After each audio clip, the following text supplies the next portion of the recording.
दुनिया को जीतने वाले सिकंदर के सामने आते ही दुश्मन घुटनों के बल हो जाते थे। सियासत के सिकंदर नरेंद्र मोदी के सामने आते ही उनके दुश्मन भी पनाह मांगने लगते हैं। कुछ लोग तो परेशान हैं कि ऊपर वाले ने पता नहीं मोदी को किस मिट्टी से बनाया, जिन्हें हराने वाला लगता है पैदा ही नहीं हुआ।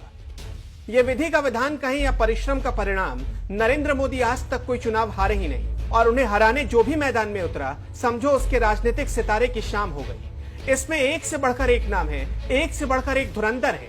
कुछ तो बीजेपी के हैं और कुछ बीजेपी के बाहर वाले। इन्हीं में से एक नाम है शत्रुघ्न सिन्हा का। कभी बीजेपी में रहकर बड़े बड़े बोल बोलने वाले शत्रुघ्न सिन्हा को मोदी से पंगा लेना इतना भारी पड़ा कि जनता ने उन्हें खामोश कर दिया। खुद तो हारे ही, बीवी पूनम सिन्हा भी लखनऊ से हार गई। बीजेपी से टिकट नहीं मिला तो कांग्रेस अध्यक्ष राहुल गांधी की परिक्रमा में लगे रहे और जब कांग्रेस ने अपनाया तो जनता ने ठुकरा कर घर बिठा दिया। लाल कृष्ण आडवाणी। राजनीति में पीएम मोदी और लाल कृष्ण आडवाणी का रिश्ता भले ही गुरु शिष्य वाला रहा हो, लेकिन 2013 में पार्टी की राष्ट्रीय कार्यकारिणी की बैठक में नरेंद्र मोदी के पीएम उम्मीदवारी का विरोध करने वालों की आवाज उठी तो उसमें मुखर नाम था आडवाणी का। मोदी जिस आडवाणी के लिए सियासी बिसात पर जीत के मोहरे सजाया करते थे, वही आडवाणी जब भीतर मन से बगावत करने उतरे तो बीजेपी में किनारे लग गए। ना राज्यपाल का ही पद मिला, ना राष्ट्रपति का ही पद। केशुभाई पटेल। गुजरात की राजनीति में यह नाम गायब ही हो गया, क्योंकि गुजरात के इस लेहुआ पटेल नेता ने नरेंद्र मोदी को सत्ता और सियासत से बाहर करने की कसम खाई थी। 2001 में केशुभाई पटेल को ही हटाकर नरेंद्र मोदी गुजरात के सीएम बने थे। केशुभाई तब से नरेंद्र मोदी के खिलाफ संगठन में बगावत करने की कोशिश करते रहे और आखिरकार उनका ही राजनीतिक करियर डूब गया। संजय जोशी। दोस्ती से दुश्मनी का सफर तय करते ही संजय जोशी का करियर भी डूब ही गया। मोदी के दोस्त कहलाने वाले संजय जोशी को गुजरात संगठन का प्रभारी बनाया गया। बाद में आरएसएस के प्रचारक भी बने। माना जाता है कि केशुभाई पटेल का साथ देना संजय जोशी को भारी पड़ गया। मोदी से बगावत के चक्कर में करियर के हाशिए पर पहुंच गए। शंकर सिंह वाघेला। कभी गुजरात की राजनीति के उभरते हुए सितारा कहलाने वाले वाघेला ने जब संगठन में नरेंद्र मोदी को उभरता हुआ देखा तो बगावती रुख अख्तियार कर लिया। नतीजा ये हुआ कि बीजेपी से बाहर हो गए, फिर कांग्रेस में रहकर मोदी को घेरने में लगे रहे। एक दौर था जब कहा जाता था कि वाघेला ही नरेंद्र मोदी को कमर के नीचे मार सकते हैं। आज दौर बदल चुका है। प्रवीण तोगड़िया। मोदी से दुश्मनी करने के चक्कर में अपने सियासी सफर को अधर में पहुंचाने वालों में नाम डॉक्टर प्रवीण तोगड़िया का भी है। एक दौर था जब तोगड़िया मोदी के लिए प्रचार करते थे, लेकिन जब मोदी ने तोगड़िया का इरादा जान लिया तो उनसे दूरी बना ली। प्रवीण तोगड़िया इस बात से चिढ़ गए। वो चाहते थे कि मोदी उनकी जी हुजूरी करे। बात बिगड़ी और प्रवीण तोगड़िया बागी हो गए। नतीजा ये हुआ कि विश्व हिंदू परिषद के अध्यक्ष की कुर्सी गंवा दी। 2018 में तोगड़िया ने अपनी राजनीतिक पार्टी भी बनाई, लेकिन 2019 में मोदी की आंधी में उनकी पार्टी धूल की तरह उड़ गई। यशवंत सिन्हा। अटल सरकार में वित्त मंत्री थे। देश के जाने माने अर्थशास्त्री में गिने जाते हैं, लेकिन जैसे ही नरेंद्र मोदी को पीएम पद का दावेदार बनाया गया, वो तिलमिला उठे थे। 2014 से ही नरेंद्र मोदी के खिलाफ बोलना शुरू कर दिया, लेकिन उस हालत में भी बीजेपी ने उनके बेटे जयंत सिन्हा को पार्टी का टिकट दिया और मोदी मंत्रिमंडल में जगह दी। लेकिन फिर भी यशवंत सिन्हा बागी बोल बोलते रहे। आज बीजेपी में दूर दूर तक उनके नाम की कोई चर्चा करने वाला भी नहीं। नवजोत सिंह सिद्धू। जनता की ताली जब सियासी चाटे में बदलती है तो हालत नवजोत सिंह सिद्धू वाली हो जाती है। बात बात पर ताली ठोकने की आवाज लगाने वाले सिद्धू की हालत ऐसी हो गई कि बीजेपी के रहे नहीं, कांग्रेस के होकर भी बेगाने हैं। पंजाब के सीएम बनने की हसरत लेकर बीजेपी और नरेंद्र मोदी के खिलाफ गए। नतीजा दुविधा में कुर्सी भी गई और पार्टी भी। उदित राज।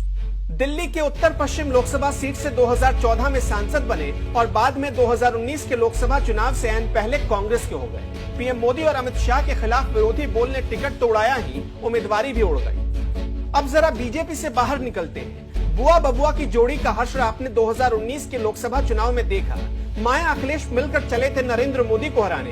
हालत ऐसी हो गई कि समाजवादी पार्टी पारिवारिक सीट भी नहीं बचा पाई। पीएम मोदी ने जिसे महामिलावटी गठबंधन कहा था, उसका बंधन शुरू होने के 4 महीने भी नहीं टिक सका और दोनों दलों की राहें जुदा हो गई। लालू यादव। नरेंद्र मोदी को पानी पी पीकर कोसने वाले लालू तो चारा चोरी के पुराने चक्कर में जेल में बंद हैं। उनका परिवार, उनकी पार्टी सब बिखर गई। 2019 के लोकसभा चुनाव में आरजेडी का सुपड़ा बिहार से लगभग साफ हो गया। जनता ने मोदी से दुश्मनी का ऐसा बदला लिया कि इस हार के सदमे से उबरने में अभी और लंबा वक्त लगेगा। मायावती। नरेंद्र मोदी के नाम में पता नहीं कौन सी मिर्ची है कि मायावती नाम सुनते ही बिदक जाती है। इसे दुश्मनी की वजह से पहले 2014 के लोकसभा चुनाव में उनका खाता नहीं खुला और फिर 2017 के उत्तर प्रदेश विधानसभा चुनाव में बुरी तरह पिटकर उनकी पार्टी सिर्फ 18 सीटों पर सिमट गई। 2019 में अखिलेश के साथ मिलकर मोदी को रोकने की हसरत भी चकनाचूर हो गई। राहुल गांधी। मोदी से दुश्मनी का मतलब क्या होता है, अगर ये बखूबी जानना है तो राहुल गांधी से पूछिए। इस दुश्मनी का दर्द तो उनके सीने के हर कोने में मौजूद है और यही दर्द जब हिलोरे मारता है तो अध्यक्ष पद से इस्तीफा देने की जिद शुरू हो जाती है। इसी दुश्मनी की वजह से 2019 के लोकसभा चुनाव में अमेठी जैसी परंपरागत सीट हाथ से चली गई। कांग्रेस खात्मे के कगार पर पहुंच गई और फिर से लोकसभा में विपक्षी दल लायक भी सीटें नहीं जुटा पाई। महबूबा मुफ्ती। कभी बुरहान वानी के लिए हमदर्दी, कभी अलगाववादियों के लिए हमदर्दी और कभी पत्थरबाजों से हमदर्दी। नरेंद्र मोदी से दुश्मनी के चक्कर में महबूबा मुफ्ती अंधी हो चली थी। जब भी आर्टिकल 370 पर चर्चा शुरू होती, महबूबा बिलबिला जाती थी। लेकिन इसे दुश्मनी में ऐसी लुटी पिटी कि अपनी अनंतनाग सीट भी नहीं बचा पाई। 2019 के चुनाव में उनका सांप्रदायिक और आतंक हमदर्द बयान भी उन्हें इस हार से बचा नहीं पाया। चंद्रबाबू नायडू। पीएम बनने की बहुत जल्दी में नजर आ रहे थे चंद्रबाबू नायडू।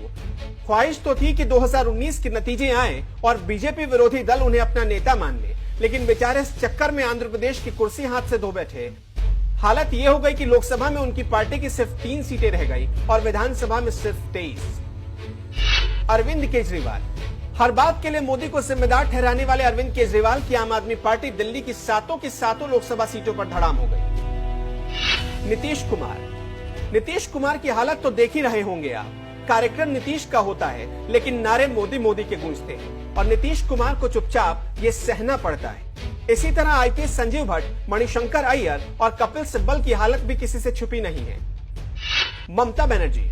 मोदी का नाम सुनते ही ममता दीदी उचक कर बैठ जाती हैं।